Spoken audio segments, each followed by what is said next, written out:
I'm John Beaudin. This is Rock History Music and part 3 of our interview with the great Richie Furay. He was a founding member of Buffalo Springfield and Poco and the Souther Hillman Furay Band. Go to richiefuray.com. Here we are, another part of our interview with Richie. Well, I look at all the bands, all the pairings that you were in, especially in Buffalo Springfield. These are strong personalities. These are like the three main singers, you three guys. Yeah. With Stephen and Neil. Who decided what songs got picked? How did you do that? First off, I think people want to create stuff, and if you don't have dirt and you don't have stuff, then, it really makes it's not interesting. And I don't think that we didn't get along. It wasn't that at all. Stephen and Neil certainly, on the first record, they were prolific. Stephen and I sat in a little apartment on a Fountain Boulevard when I first came out to Los Angeles to start the band. That's how it all got started. Graham Parsons brought me the first Byrds record. He lived across the street from me in New York, and I was working up a Pratt & Whitney aircraft because I wanted to eat, and I had a cousin that had a high position up there, and he said, "Come on, you can stay on as long as you're going to get that gold watch.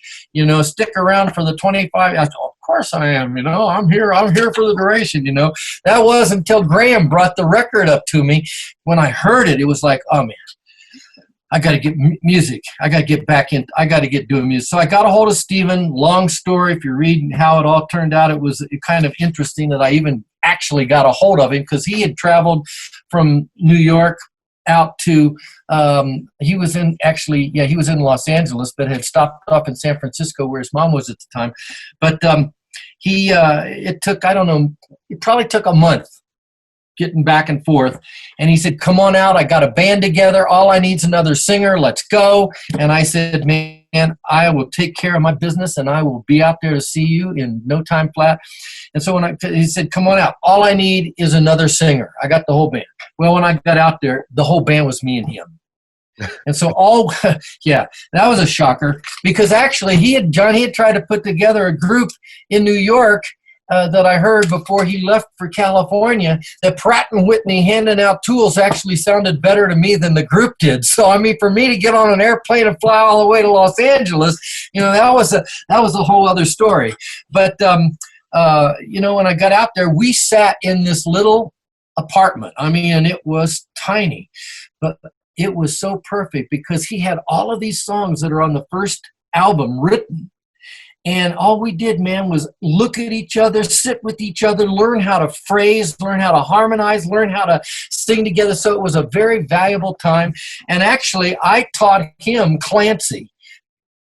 Neil had taught that to me when he came down to New York and stayed in our little apartment that we kept going as he was coming down to, sell songs or do whatever he was going to be doing down there. And I heard Clancy and I said, "Oh man, I got to put this," and I got it on a recorder somewhere. I don't know where it is. Wouldn't that be worth something today, But anyway, I taught it to Stephen. So when we ran into each other on Sunset Boulevard, that famous story, and had Neil come over, we could play him the music. But man, that's how it was, all of this stuff just falling in line, man, was ridiculous how we got together, man. It was, think about going in Los Angeles on Sunset Boulevard.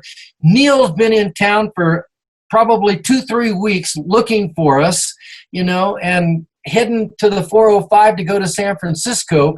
We're just out on Sunset Boulevard. I don't even know what we were doing, and we get stuck in traffic.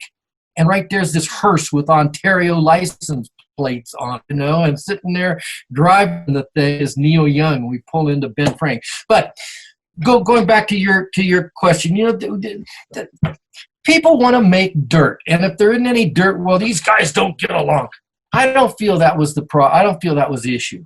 If there was an issue, I think Neil could have been a little more honest to us, just saying, "Hey, I don't really want to be a band member." When he joined the band, it was like we're a group. And, he was in and out, not because of any other reason than just, I think he wanted to be a solo artist all along. And you know, he went off and did his thing and proved it to everybody. But you know, he and Steven play together today.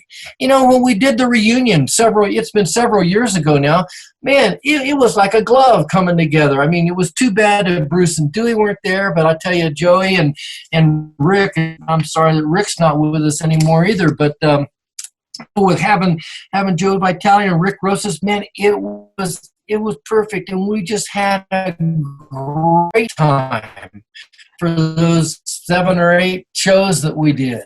And, you know, everybody got along. I mean, I don't, you know, am I disappointed that Neil was so, you know, fickle at the time? I'm not going to go back there and live that again. It doesn't matter to me. You guys were young. young. Man, we were young.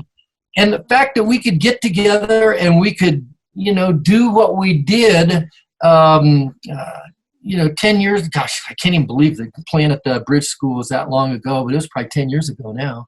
But it was just like we hadn't seen each other for 40 years, and here we are, man. Bingo. We'll have more from Richie Furay coming up next week. His website is simply richiefuray.com. And if you want to support our channel, please buy a t-shirt. Links in the very top of the description of this video. Make sure you comment on our video, subscribe to our channel, and share our videos. I'm John Beaudin. Take care of yourself.